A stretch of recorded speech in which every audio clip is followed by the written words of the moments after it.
Madam, কোথাও যাইতেছেন? হ্যাঁ, একটু বাইরে কাজ আছে। কেন, আপনি কিছু বলবেন?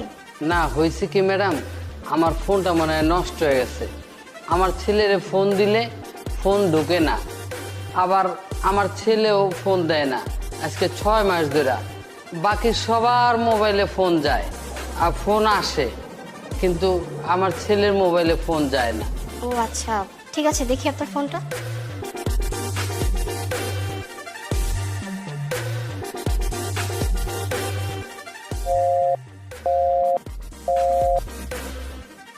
এক মিনিট।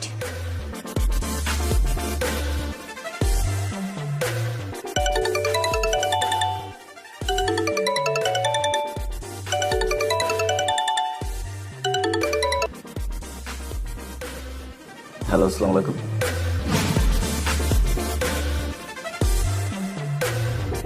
চাচা, আসলে হয়েছে কি, আপনার ফোনে না প্রবলেম আছে, যেটা আমি ঠিক করতে পারবো না। আমার হাজব্যান্ড আবার এগুলো অনেক ভালো বোঝে, তাই ওর কাছে নিয়ে যেতে হবে। আপনি একটু ওয়েট করেন, আমি আপনার ফোনটা নিয়ে আমার হাজব্যান্ডের কাছে যাচ্ছি। ঠিক হলে আবার এসে দিয়ে যাব। ঠিক আছে।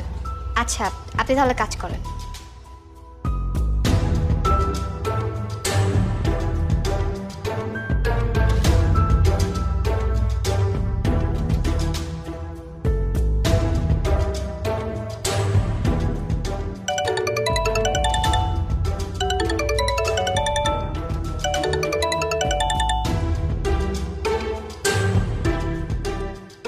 হ্যালো, আসসালামু আলাইকুম।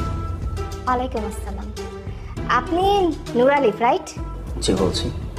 আপনি আমাকে চিনবেন না, কিন্তু আমি আপনাকে চিনি। আপনি ভাবতেছেন আমি আপনাকে কিভাবে চিনি? আপনার বাবা মানে রহিম চাচা, উনি আমাদের বাসায় কাজ করেন, এই জন্যই আমি আপনাকে চিনি।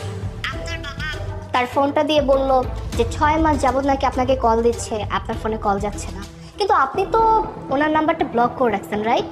আর আপনার বাবা ভাবতেছে যে ওনার ফোনে মনে হয় কোনো প্রবলেম হয়েছে, যার কারণে আপনার কাছে কল যাচ্ছে না। একটাবার চিন্তা করছেন তারা কত বোকা? আর এই ধরনের বোকা মানুষদের সাথে না এগুলাই হওয়া উচিত। আপনি যে কাজটা করতে চাচ্ছেন না, আপনি চাইলে আমি আরো ইজি করে দিতে পারি। মানে বুঝতে পারতেছেন না? আপনি তো ইন্টেলিজেন্ট, এই যুগের ছেলে, তাহলে আবার মানে কেন বলতেছেন? এই যে নাম্বার ব্লক করে রাখছেন, তারপর যোগাযোগ করতেছেন না, এত নাটক করার কি দরকার? আপনি তো ডাইরেক্টলি আপনার বাবার নাম্বারটা ডিলিট করে দিতে পারেন। তাকে তো সরাসরি বলে দিতে পারেন যে দেখো, তোমার মতো লোকের সাথে আমি যোগাযোগ রাখতে চাই না। তুমি আমাকে জন্ম দিছো তো কি হয়েছে? তুমি আমার বাবা বলে কি মানে মাথা কিনে রাখছো নাকি যে তোমার সাথে সবসময় আমার যোগাযোগ রাখতে হবে? কি দরকার? এই যে দেখেন, আমার বাসায় আমার বাবা থাকতো, কিছুদিন আগেও আমার বাবা অসুস্থ হয়ে গেছে, দিনের পর দিন তার সেবা যত্ন করা লাগতো। আমি একটা সময় চিন্তা করলাম যে কেন আমি তার সেবা যত্ন করতে যাব, আর কেনই বা আমি আমার বাবার এত টেক কেয়ার করতে যাব।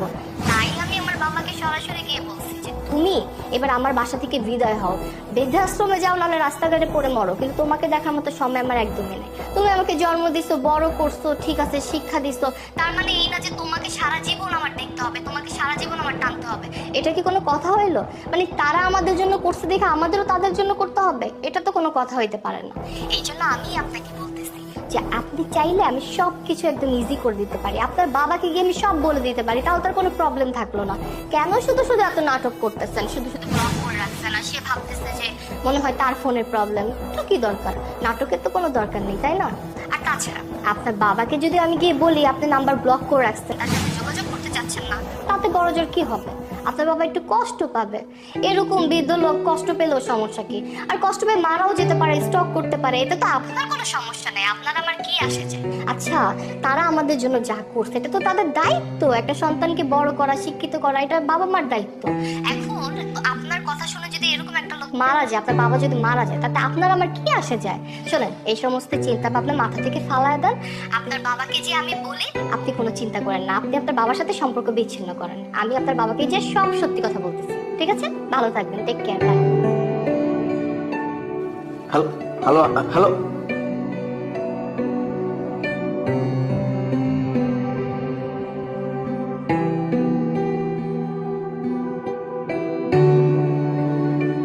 চাচা, আপনি কোনো চিন্তা করবেন না, আপনার ফোনে একটু প্রবলেম ছিল, সেটা আমার হাজবেন্ড ঠিক করে দিয়েছে।